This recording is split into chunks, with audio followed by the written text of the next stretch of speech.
UP की राजनीति इस समय एक ऐसे मोड़ पर खड़ी है जहां हर हलचल के पीछे 2027 का बड़ा चुनावी गणित छिपा हुआ है। चर्चा तेज है कि योगी आदित्यनाथ की सरकार 10 मई तक कैबिनेट विस्तार कर सकती है। लेकिन सबसे बड़ा सवाल यही है कि आखिर ये विस्तार इतना लेट क्यों हो रहा है? क्यों बार बार खबर आती है कि अब विस्तार होने वाला है और फिर अचानक सब कुछ ठहर जाता है?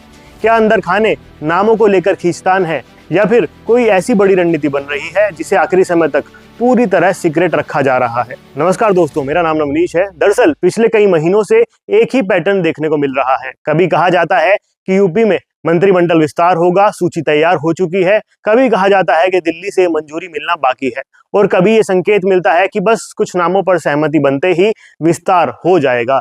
लेकिन हर बार आखिरी समय में प्रक्रिया आखिर क्यों रुक जाती है? इसकी सबसे बड़ी वजह है संतुलन, जातीय संतुलन, क्षेत्रीय संतुलन और राजनीतिक संदेश। क्योंकि इस बार का कैबिनेट विस्तार सिर्फ मंत्री जोड़ने का मामला नहीं है, बल्कि ये 2027 के चुनाव की पूरी रणनीति का आधार बन सकता है।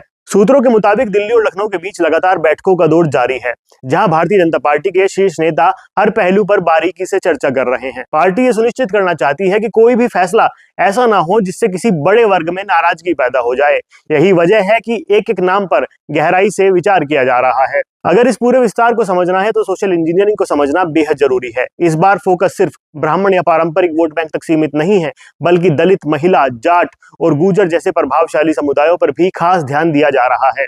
पश्चिम उत्तर प्रदेश में जाट और गुर्जर वोट बैंक का प्रभाव किसी से छिपा नहीं है। ऐसे में यह माना जा रहा है कि कैबिनेट विस्तार में इन दोनों समुदायों को साधने की कोशिश की जाएगी, ताकि क्षेत्रीय संतुलन के साथ साथ राजनीतिक संदेश भी दिया जा सके। ब्राह्मण वोट बैंक को लेकर पहले से ही चर्चा चल रही है कि उनकी नाराजगी को दूर करना है।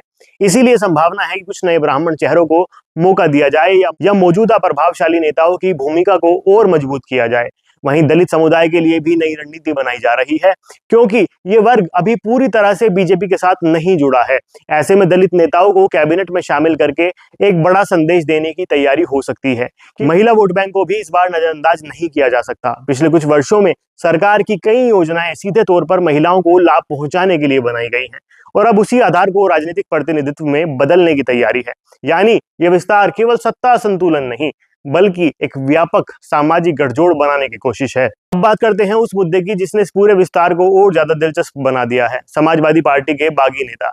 क्या समाजवादी पार्टी के कुछ बागी विधायकों को मंत्री बनाया जा सकता है? अगर ऐसा होता है तो ये सिर्फ एक राजनीतिक नियुक्ति नहीं होगी, बल्कि एक बड़ा रणनीतिक कदम होगा। इससे बीजेपी को नए सामाजिक समीकरण मिलेंगे और एसपी को अंदरूनी झटका लगेगा।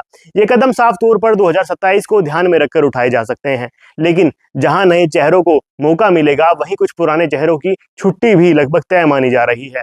यह भी चर्चा है कि कैबिनेट विस्तार के साथ कुछ मंत्रियों को हटाया जा सकता है। इनका प्रदर्शन उम्मीद के मुताबिक नहीं रहा, जिनका जनता के बीच प्रभाव कम हुआ है या जो विवादों में रहे हैं, उन्हें बाहर किया जा सकता है। यानी कि यह विस्तार एक तरह से परफॉर्मेंस ऑडिट भी है, जहां सिर्फ वही टिक पाएंगे जो राजनीतिक और प्रशासनिक दोनों स्तर पर मजबूत हैं।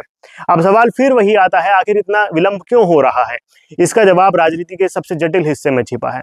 हर नाम के साथ एक कास्ट इक्वेशन जुड़ा होता है, एक क्षेत्र जुड़ा होता है और एक संदेश जुड़ा होता है। अगर एक वर्ग को ज्यादा प्रतिनिधित्व दिया जाता है तो दूसरा वर्ग नाराज हो सकता है।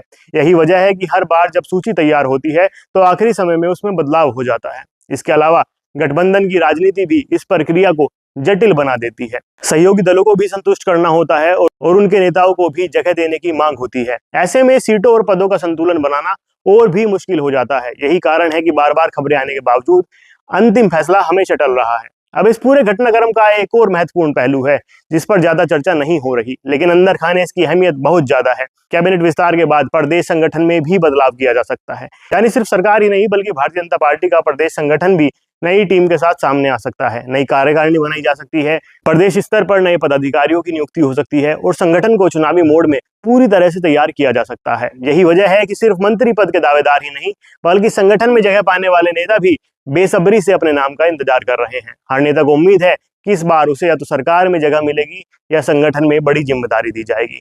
यानी सिर्फ कैबिनेट का विस्तार नहीं, बल्कि एक व्यापक राजनीतिक रीशफल है जिसमें सरकार और संगठन दोनों को नए सिरे से तैयार किया जाएगा। विपक्ष इस पूरे मामले पर लगातार हमलावर है और इसे चुनावी स्टंट बता रहा है। आरोप लगाया जा रहा है कि ये सब सिर्फ वोट बैंक को साधने के लिए किया जा रहा है। लेकिन अगर इसे गहराई से समझे तो ये मामला सिर्फ आरोप प्रत्यारोप का नहीं, बल्कि एक सोची समझी रणनीति है जिसमें हर कदम 2027 के चुनाव को ध्यान में रखकर उठाया जा रहा है।